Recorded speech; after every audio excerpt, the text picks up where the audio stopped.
দেশকে ব্রিটিশদের হাত থেকে ছাড়াবার জন্য সমস্ত শ্রেণীর মানুষ লড়াই সংগ্রাম করেছিল।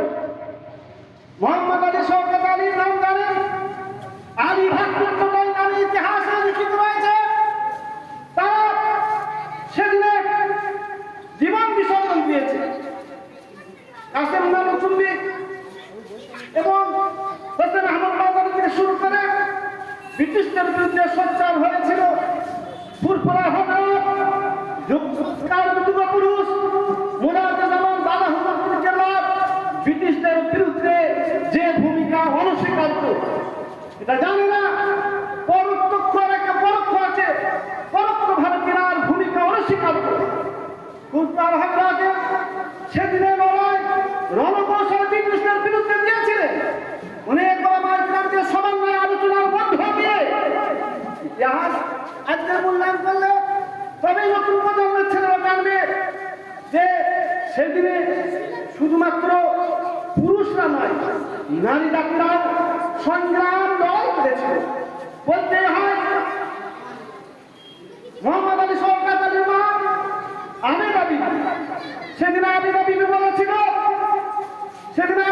বলেছিলেন ব্রিটিশরা যেভাবে ভারতবর্ষের নাগরিকের উপর অত্যাচার জুলুম করছে, তোরা যদি ব্রিটিশদেরকে ভারত ছাড়া না করিস, কাল কিয়ামতের ময়দানে আমি আমার দুধের দাবি তুলব। মনে রাখবেন, মোহাম্মদ আলী শওকত আলীর মা আমেনা বিবি দীপ্ত কণ্ঠে ঘোষণা দিয়েছিলেন। এইরকম ভাবে মাজেরা বিবি, শওকত আলী ইসমাতরা, হাজারো নারীরা বিভিন্ন ভাবে ছদ্মবেশে মাথায় পাগড়ি পরে পুরুষদের পোশাক পরে সৈনিক মুখে লড়াকু মনোভাব নিয়ে সেদিনে লড়াই করেছিলেন ব্রিটিশদের বিরুদ্ধে। এই ভাব করে ব্রিটিশদের বিরুদ্ধে সমন্বয়ভাবে সম্মিলিতভাবে প্রতিবাদ করেছিল বলে তবে আজকে আমরা ব্রিটিশদের হাত থেকে নষ্ট পেয়েছি। বন্ধুগণ, মনে রাখবেন যে ব্রিটিশদের সেদিনে বিভিন্ন রকম ভাবে ভারতবাসীর উপর অত্যাচার করেছিল, অত্যাচার করত।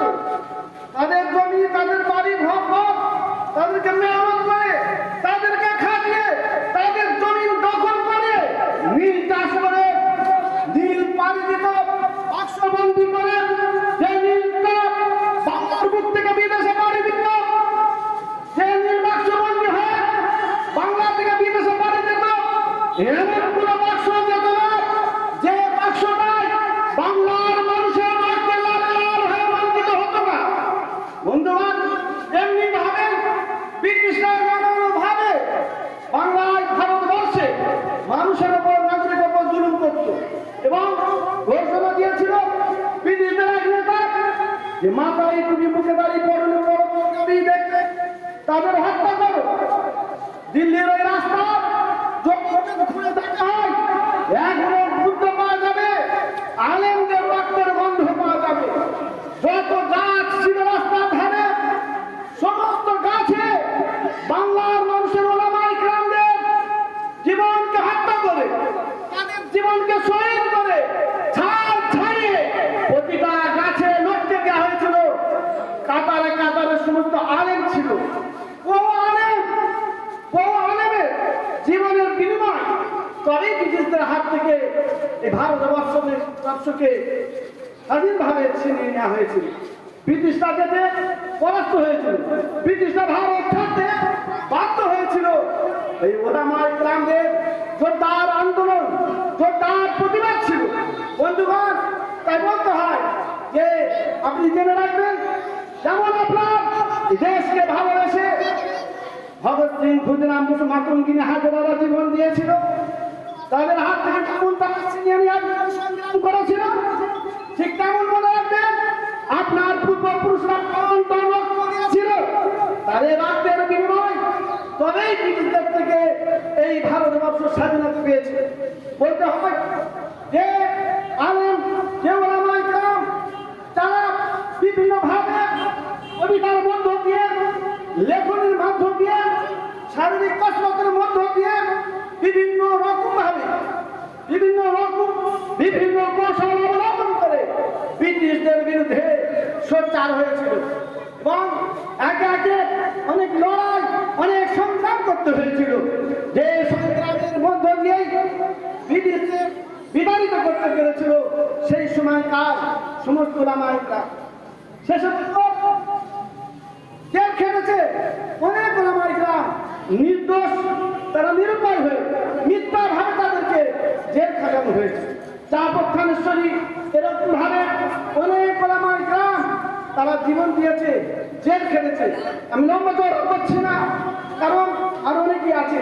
শুধুমাত্র এটুকু বলবো, ওলামায়ে কেরামরা তারা নির্দোষ নিরুপায়, তাদেরকে বিভিন্ন রকম ভাবে ছলে বলে করে কৌশলে জেল খাটানো হয়েছিল। তাদের পরিবার, তার সন্তান সন্ততি, ছেলে মেয়ে সবাইকে বিসর্জন দিয়ে তারা দেশকে ভালোবেসে তারা জেল খেটে জেলে তাদের জীবন চলে গেছে, শহীদ হয়ে গেছে। আমরা পরিশেষে তাদের পরলৌকিক জীবন সুখময় কামনা করব, তাদের পরলৌকিক জীবন সুখময় হোক এই কামনা করব। এবং আগামী প্রজন্মকে বলবো যে মনে রাখতে হবে, এই দেশ সবার অধিকার সমান।